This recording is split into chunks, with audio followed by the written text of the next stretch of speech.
pagtulong natin ay nasa pangalan ng Panginoon. Siya ang lumikha ng langit at lupa. Ating ipahayag ang ating mga kasalanan sa Diyos. Ang ating Diyos ay Diyos na mahabagin at mapagpatawad.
Mapalad ang tao na pinatawad na iyong kasalanan at nalimot na rin ang kanyang nagawang mga pagsalangsang.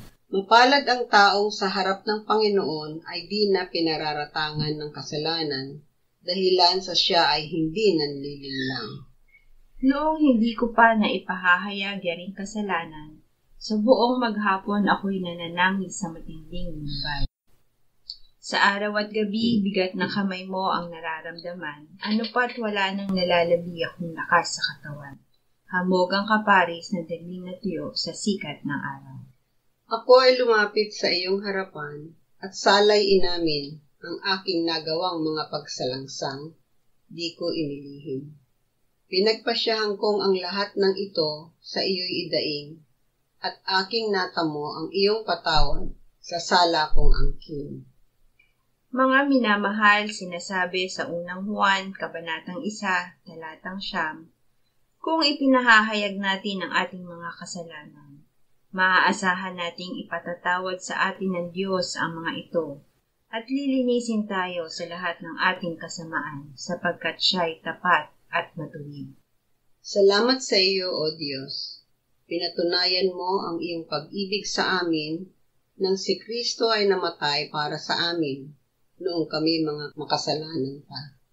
Ngayon ay buksan mo ang aming mga labi at kami ay magpupuri sa iyo.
Kolosas 2:6-10. Kung paanong tinanggap ninyo si Kristo Jesus na Panginoon, ay lumakad kayong gayon sa Kanya, na nakaugat at nakatayo sa Kanya at matibay sa pananampalataya, gaya ng itinuro sa inyo na sumasagana sa pasasalamat. Kayo'y mag-ingat, baka sa inyo'y may bumihag sa pamamagitan ng filosofiya at walang kabuluhang pandaraya, ayon sa tradisyon ng mga tao, ayon sa mga simulain ng sanlibutan, at hindi ayon kay Kristo. Sapagkat sa Kanya'y naninirahan ang buong kapuspusan ng pagkadiyos sa katawan, at kayo'y napuspos sa Kanya na siyang ulo ng lahat ng pamunuan at kapangyarihan. Ibinigay upang tanggapin. Ibinigay ng Diyos ang Kanyang tanging anak upang ating tanggapin. Ang anak ang salita ng Diyos na ating tinanggap noong ating pakinggan ang mabuting balita na siya ay namatay para sa ating kasalanan, inilibing, muling binuhay, iniakyat at iniluklok ng Ama sa Kanyang kanan sa langit. Tinanggap natin siya sa pamamagitan ng pananampalataya na bunga ng salita ng Diyos. Nang tayo ay sumampalataya, tayo ay binigyan ng Diyos ng karapatan na maging mga anak niya dahil tayo ay isinilang ng Kanyang Espiritu. Tayo ay naging kaisa ng anak nang siya ay ating tanggapin. Siya na ibinigay ng Ama at tinanggap natin ay naging ating karunungan na mula sa Diyos at katuwiran at kabanalan at katubusan. Awit 52:8-9. Ako'y gaya ng sariwang punong kahoy ng ulibo sa bahay ng Diyos. Nagtitiwala ako sa tapat na pag-ibig ng Diyos magpakailan paman. Ako'y magpapasalamat sa iyo magpakailan paman, sapagkat iyon ay iyong ginawa, at ako'y maghihintay sa iyong pangalan, sapagkat ito'y mabuti sa harapan ng mga banal. Nakaugat sa anak. Ibinigay ng Ama ang Kanyang anak upang ating tanggapin at upang tayo ay mamuhay kaisa niya. Ang tumanggap sa anak ay itinanim ng Ama na nakaugat at nakatayo sa Kanyang anak at pinatitibay ng pananampalataya. Ang mananampalataya ay lumalago sa biyaya at sa pagkakilala sa ating Panginoon at tagapagligtas na si Hesukristo. Sumakanya nawa ang kaluwalhatian ngayon at hanggang sa walang hanggan. Amen. Unang Juan 5:9-13. Kung tinatanggap natin ang patotoo ng mga tao, ay higit na dakila ang patotoo ng Diyos, sapagkat ito ang patotoo ng Diyos na siya'y nagpapatotoo tungkol sa Kanyang anak. Ang sumasampalataya sa anak ng Diyos ay may patotoo sa kanyang sarili. Ang hindi sumasampalataya sa Diyos ay ginagawa siyang sinungaling, sapagkat hindi siya sumampalataya sa patotoo na ibinigay ng Diyos tungkol sa Kanyang anak. At ito ang patotoo na tayo'y binigyan ng Diyos ng buhay na walang hanggan, at ang buhay na ito ay nasa Kanyang anak. Ang kinaroroonan ng anak ay kinaroroonan ng buhay. Ang hindi kinaroroonan ng anak ng Diyos ay hindi kinaroroonan ng buhay. Ang mga bagay na ito ay isinulat ko sa inyo upang inyong malaman na kayo'y mayroong buhay na walang hanggan, kayo na nananampalataya sa pangalan ng anak ng Diyos. Kinaroroonan ng anak. Ito ang hiwaga na ipinaalam sa atin ng Diyos sa Ebanghelyo. Si Kristo ay nasa sumasampalataya sa Kanya. Ito ay hindi patotoo ng tao. Ito ay patotoo ng Diyos.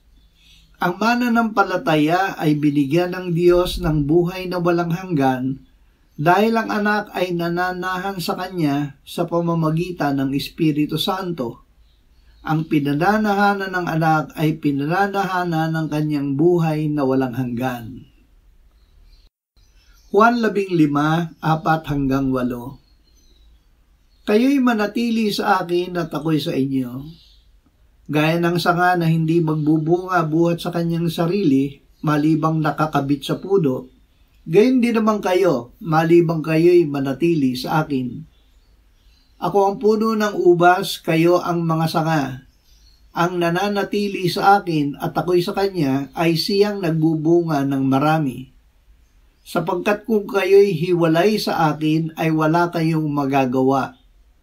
Kung ang sino man ay hindi manatili sa akin, siya itatapong katulad ng sanga at matutuyo, at sila ay titipunin at ihahagi sa apoy at masusunog. Kung kayo'y mananatili sa akin at ang mga salita ko'y mananatili sa inyo, hingin ninyo ang anumang inyong nais at ito'y gagawin para sa inyo. Sa pamamagitan nito'y naluluwalhati ang aking Ama, na kayo'y magbunga ng marami at maging mga alagad ko. Dinadaluyan ng buhay ng anak. Ang Panginoong Hesus ang tunay na puno ng ubas. Ang sumampalataya at tumanggap sa Kanya ay naging Kanyang mga sanga. Hindi na ang sarili niyang buhay ang dumadaloy sa Kanya. Ang sarili niyang buhay ay namatay na nakasama ni Kristo sa krus. Ngunit siya ay muling binuhay ng buhay ng Ama si Kristo mula sa mga patay. Ang buhay ni Kristo na ngayon ay nakaluklok sa kanan ng Ama sa langit, ang nananalaytay at dumadaloy sa mananampalataya. Habang nananatili bilang sanga ni Kristo, siya ay namumunga ng bunga ni Kristo. Sa pananatili kay Kristo at sa kanyang salita, siya ay nananalangin at tinutugon ng Ama, kaya't siya ay namumunga ng marami at nagbibigay ng luwalhati sa Ama. Tanggapin ang anak. Ano ngayon ang dapat nating gawin? Ating tanggapin at angkinin ang anak na ibinigay ng Diyos. Ito ang buhay na walang hanggan. Ang kinaroroonan ng anak ay may buhay na walang hanggan. Sa anak ay nasa atin ang lahat. Araw-araw ay sariwain natin sa ating isip, si Jesus ay nananahan sa akin at siya ang gagawa ng lahat para sa akin. Sa oras ng kahinaan, kadiliban, panganib, pagnanais at hangarin, una nating isipin, nasa akin si Jesus at siya ang gagawa ng mabuti para sa akin dahil siya ay ibinigay ng Diyos sa akin. Si Jesus na aking tinanggap ang nangangalaga sa akin.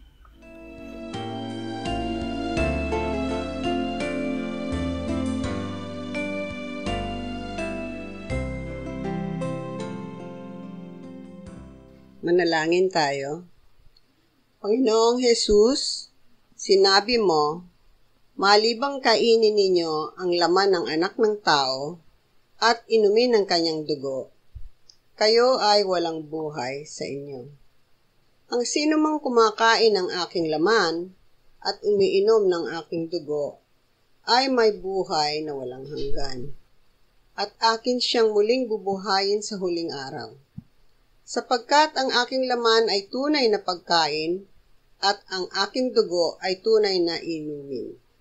Siya na kumakain ng aking laman at umiinom ng aking dugo ay nananahan sa akin at ako sa kanya. Kung paanong buhay ang Ama na nagsugo sa akin at ako ay nabubuhay sa pamamagitan ng Ama, gayon din siya na kumakain sa akin, siya man ay mabubuhay sa pamamagitan ko. Panginoong Jesus, aming tagapagligtas, tinatanggap ka namin sa oras na ito bilang aming tinapay ng buhay. Tinatanggap namin ang iyong katawan na ipinako sa krus, namatay, inilibing, binuhay na muli at iniakyat ng Ama sa kanyang kanan sa langit bilang aming tunay na pagkain. Tinatanggap namin ang iyong dugo na nabuhos sa ikapagpapatawad ng aming kasalanan bilang aming tunay na inumin. Manahan ka at mabuhay ka sa amin upang kami ay mamuhay sa pamamagitan mo kung paanong ikaw ay namuhay sa pamamagitan ng Ama.